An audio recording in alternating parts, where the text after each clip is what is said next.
you done itching? Trying to film a video here, Mrs.?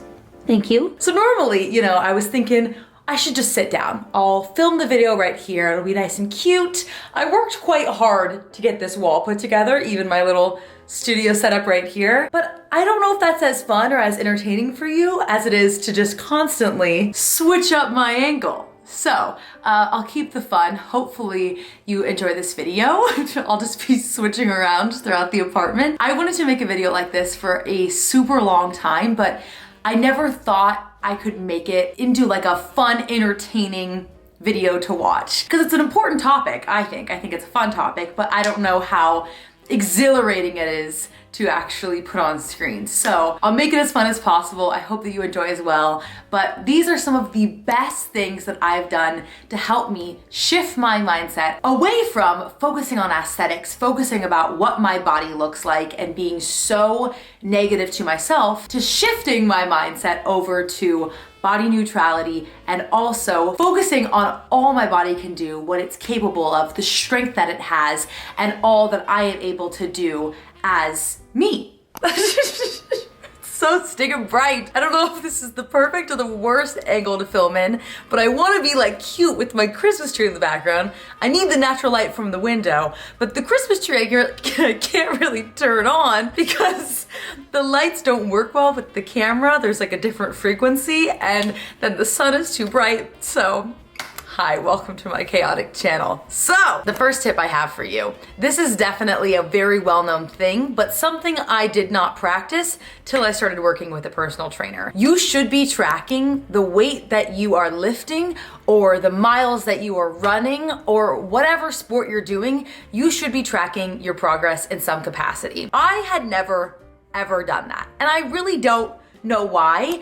I think for the longest time I didn't have like the best format to do it in. I'm not an Excel girly. I didn't want to bring a journal to the gym. I didn't feel like using a note on my notes app was good enough for me to remember to do. I don't know. I clearly am just making excuses, but I cannot tell you how impactful it has been for my progress to actually like keep track of those numbers. For the longest time, I was kind of like arbitrarily picking up weights, when in actuality, I was cutting myself short. If I had been tracking my weights, I can't imagine the progress that maybe I would have seen these past few, like what, 6 years?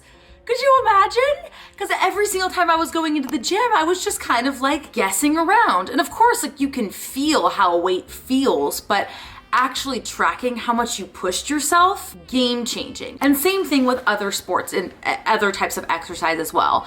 When I'm running, let's say, if I track my runs, even on like the Nike running app or on your health app, for example, the way that you feel maybe after a dance workout or during your spin class, how did you feel during that one final sprint or your hill sprints, whatever it is, think about those things, mark it down in some way, journal it, vlog it, keep track of you and your mindset and your body's strength. The tracking is essential. And that sort of leads me to point number 2, progressive overloads. Now, I will say this, and I will take it to my grave, but I am a firm believer in not having a workout routine that you do not 1000% love. Because honestly, I am a lot more invested in having people and myself work out because I love it, work out for self-care, work out for mental health. However, I would be very much in the wrong if I did not acknowledge and share that if you are looking You've got to be kidding me.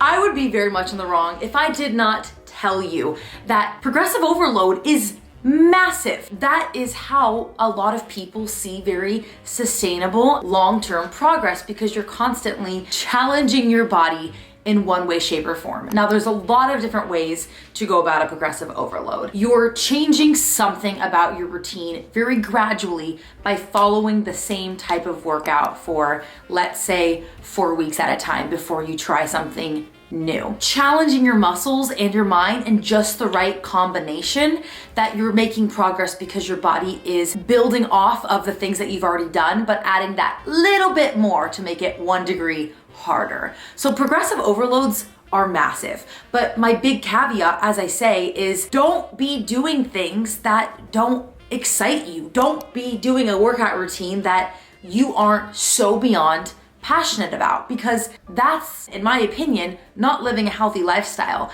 You can't just sacrifice all of your happiness because you feel like you have to do this one routine because it's the only way that you feel like you're going to see progress. In my eyes, progress is defined as a lot more than just aesthetics. That's kind of the whole basis behind this video. So if you're interested in doing something like a progressive overload, if you have a lot of maybe muscle building goals, let's say, then that's a great thing to look into. But if you're also just out here trying to live your life, use exercise as a self-care method, then you have to pick a routine that works for you and still makes you happy, because that is the routine that is going to be the most sustainable for you.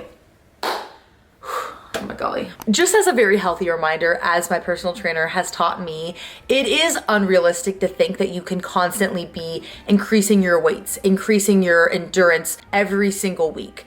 Our bodies are very smart. And in fact, most things that we do are very intertwined. If you get a poor amount of sleep that week, it might affect the way that you're performing in the gym. The number of calories that you've intaken that week, those things are all intertwined. So don't be so hard on yourself if one week you're improving by 10 pounds, the next week 20 pounds, and then the following week you feel like you've regressed, or maybe you've just kind of stayed the same. That's very normal, and it would be absolutely absurd to think like every week you could go up, let's say 10, 20 pounds or something, because wow, holy moly, impressive. But also too, like, would you soon be lifting like 1,000 pounds? I don't know. It's important to think about everything. Could be a good time to also mention that we love rest days. Just helpful reminders to not be like so caught on making progress that it's the only thing that keeps you excited, or you get so down on yourself if you don't see any improvement, because you have to think about the whole picture here. What are other things that you're improving on? Or maybe what were some really hard parts about my week that might be reflecting my performance? These are a few of my absolute all-time favorite exercises to focus on when I feel like maybe I'm too in my head. I've had a bad week of body image mentality. I feel down on myself, and I should be thinking about more that my body can do. The first exercise is one of my all-time favorites, the Turkish get up. I think I've raved about this exercise for quite some time now on any of my social media platforms, but it is one of the most, oh my golly, like humbling exercises that you could ever pick out for yourself. And you can always get better at it. You can always lift more weights. You can always practice your form. So that's why it's one of my favorite ways to constantly bring myself back to what my goals truly are. Working out for my mental health, working out for my strength. One of the best benefits of Turkish get-ups is that it helps identify asymmetrical imbalances in your body. It's very common. In fact, I would say most people have imbalances from left to right. For example, I'm left-handed. I'm usually a bit stronger on my left side because I'm left dominant. However, with something like the Turkish get-up, it's a great way to see where you can perfect things from left to right, where you can even help yourself from getting injured by perfecting those imbalances. And it's just a really good way to train. For me and my experience, honestly, it's just been a really cool move to learn because it's so technical. So I feel like you have to be so mentally zoned in the entire time to make sure that you're doing it correctly. It's kind of like you're doing like some form of yoga where there's so much more mental focus than maybe some other exercises. And maybe my overall goal is an 80-pound kettlebell. These are very ambitious goals. That sounds very, very heavy. But it's kind of a cool thing to work up to because then you're thinking about the weight that you're picking up, not the way that your body looks. You get what I mean? All right, now bringing it back to a classic video on this channel for this next one, the push-up. We know and love the push-up. She's absolutely gorgeous and pretty dang hard. I think push-ups are one of the best movements that you can do for yourself. They're a compound movement, so you're working so many different muscle groups in your body when you're doing them, but also they're so incredibly incredibly difficult, especially at a certain point when you just feel like you're using every muscle you can think of and you're just still quaking, shivering, just to try and get your body and your chest up from the floor. But I cannot express to you enough how cool it was to do that challenge where I was trying to do 50 push-ups every single day for 30 days. Now, of course, I don't really know how much progress I was going to see in just 1 month's time. That's not very realistic of me. However, it was just kind of a good way to kind of get me, you know, get my boots off the ground. Maybe it inspires me to keep going with it, or it just inspires me to try push-ups and incorporate them a lot more into my routine because frankly, I hadn't been incorporating them whatsoever. I also find that with something like push-ups, they're typically my least favorite move. And they're a lot of people's least favorite move from conversations that I've had.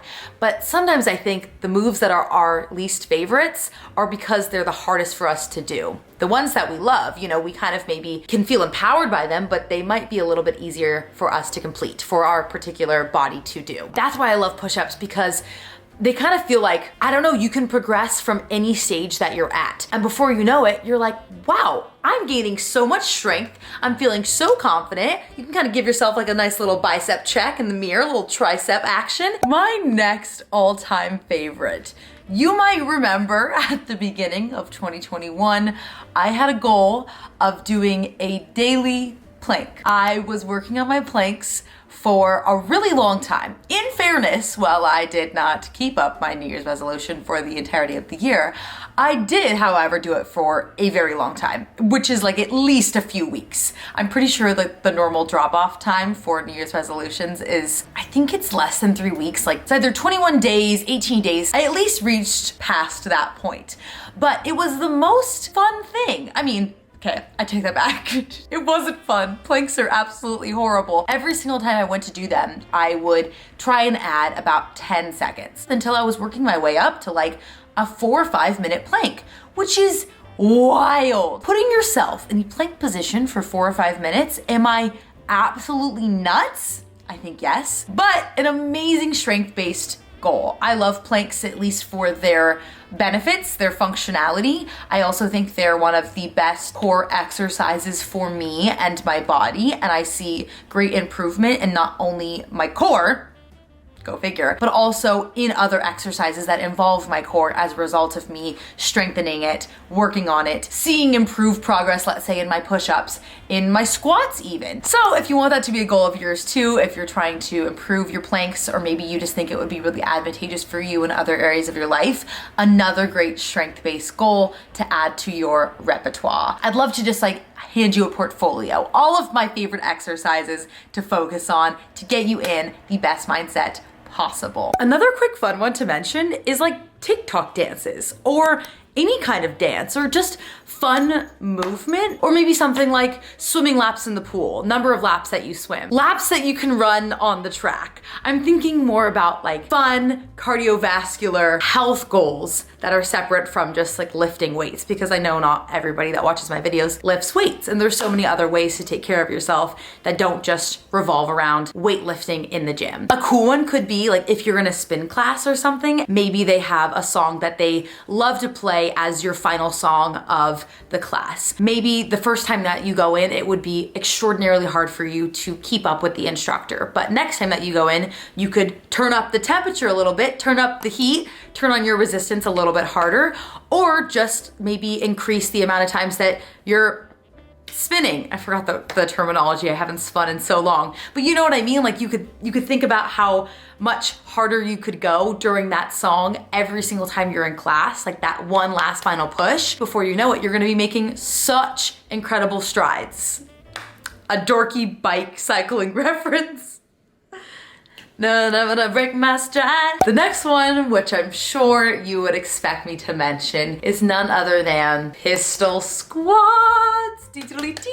Pistol squats. Pistol squats was probably like my biggest fitness accomplishment in regards to putting my mind to something, working on it consistently over and over and over again. Of course, not realizing I was greatly improving not only my mobility, but also my quad and my hamstring and my glute strength. But it was just the most incredible experience to work on that exercise again and again and again, and then to finally get it.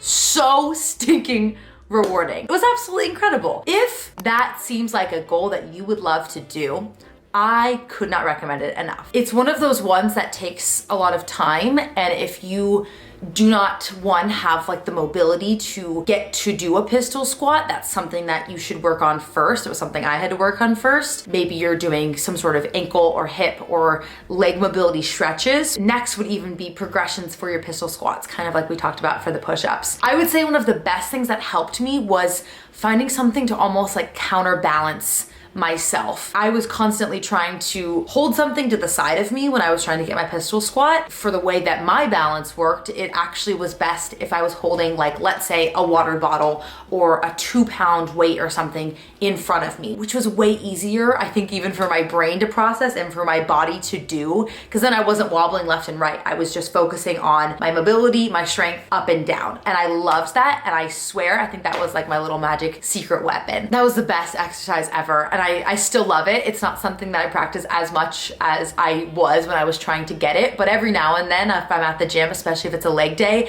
it's a great exercise to almost end your leg day with. Or I can just kind of like test myself, like, hey, do I still got that in the bag? Also kind of goes in alignment with what we were talking about with Turkish get-ups, where it is a unilateral exercise. So you're perfecting your imbalances from left to right, which I'm definitely better on one leg than the other. And you might naturally be too, but a good thing to work up to, good thing to fix. Last but not least, a very incredible and incredibly hard exercise, at least for me, pull-ups. Woo, boo. Oh my golly. I mean, if that is not like my biggest goal right now, I don't know what is. I feel like it's the same thing with pistol squats where you kind of need to continually keep them up. But a perfect example of implementing a really great exercise that you don't even recognize is working so many different muscles, and it's doing great things for you and your body, and it's not something that you're putting your focus around aesthetically. It took me forever to get out of that toxic mindset of thinking always about the way that my body looked. Forever and ever and ever, I had to unlearn all of that and instead think about what my body is capable of doing and all of the strength that I can build with these incredible exercises. And it really takes the shift and the pressure away from thinking about exercise always being associated with weight loss, but instead as a means of helping you and your health journey in regards to your mental health, self-care, gaining strength, building muscle. It's wild. It's wild how much progress I've made thinking about these things, how much time it's taken, and the journey that I've been on to get there. So I hope that these could help you in one small way and inspire you the next time you're in the gym with your next little fitness goal. All right, that's it. That's the video. Go subscribe.